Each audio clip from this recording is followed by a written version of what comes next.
Hello, gorgeous lovelies. I hope you're all okay. This is the week. Today's the day. This is the moment where I do it. Car karaoke. Actual car karaoke. Yes, indeedy. Singing in my car. And this has come about after stupidly accepting a challenge from my business mentor last week when I made the grave mistake of telling him that last week's podcast had been about letting off steam in cars, with car karaoke being one of the ways in which people can release a little bit of stress in their own personal space, and talking about some of the things that I've done in cars. Now, that's not as rude as it sounds. I know we've all got things. Many of us, indeed, actually have got things that we've done in cars that we don't necessarily have to or want to tell anyone about, and that's another story. But this is my rendition of car karaoke, and I'm sitting in my car. I've got a pair of dark glasses on and a hat, and basically what I'm trying to do is pretend not to be me sitting in my car outside my house in front of my neighbours. Because while it's one thing to put this sort of nonsense out in the public arena for public consumption for people who don't know me, it's quite a different thing entirely to be doing it in front of my neighbours who do know me.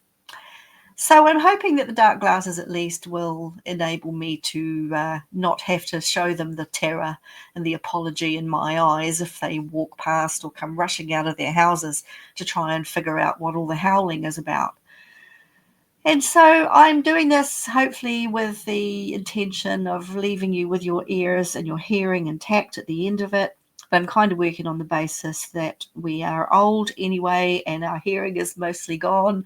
So any damage that I might do will be minimal in the overall scheme of things. So without further ado, let's get started on car karaoke.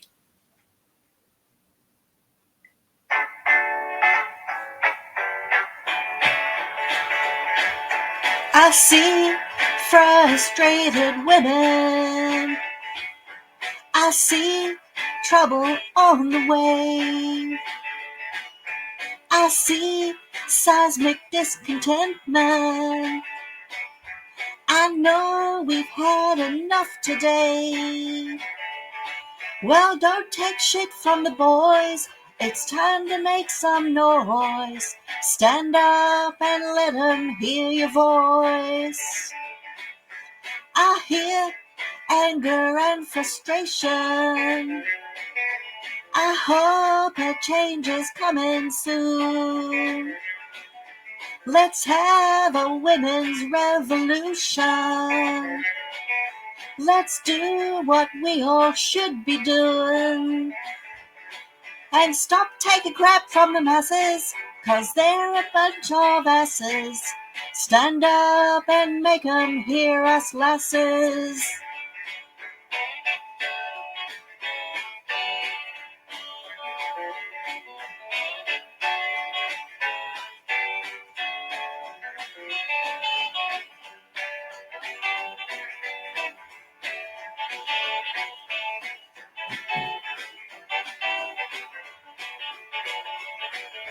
Feels like we're shouting into black holes.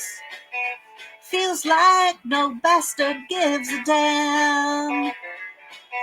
Looks like we have to fight the assholes who just keep saying piss off, man. We gotta stop taking shit from society and start with some notoriety by saying fuck off to propriety. Yeah, you don't get to ignore us, 'cause we'll be the loudest chorus. Budge up and make some damn room for us. And there we have it. Car karaoke, done and dusted. Tick that box. And you know, the weirdest thing, the horrible thing that I was dreading happening was, but hoping wouldn't in just that couple of minutes, a very large man with two very small poodles walked past the car and saw me howling and bobbing around in it, and quite clearly thought that I was nuts, and he's walked off, and that's all right. But it's typical, isn't it? No one walks past for half an hour, and then I dash out to my car and I sit in there and do this thing for 5 minutes, and lo and behold, someone walks past with 2 dogs and writes me off as insane. Had to happen. Okay, well, there we have it. There we have car karaoke.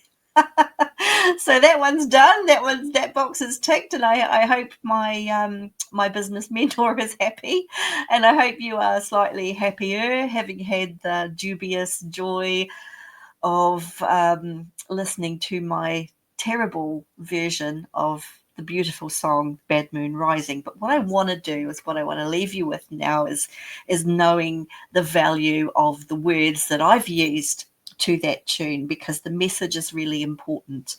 Our voices do matter. What we have to say is relevant, and as aging women in a society that continually seeks to see us as invisible and put us in a box and expect us to be quiet, it's not okay to accept that. What we have to say is important and relevant, and we have an opinion that's worth hearing. So stand up and claim that place in society, and don't say no. Tell them they don't have the right to keep you in a box. Stand up and speak. Let that beautiful voice be heard. Okay, I'll talk to you soon. And please be comforted and assured by the fact that I won't be singing to you soon. Maybe never.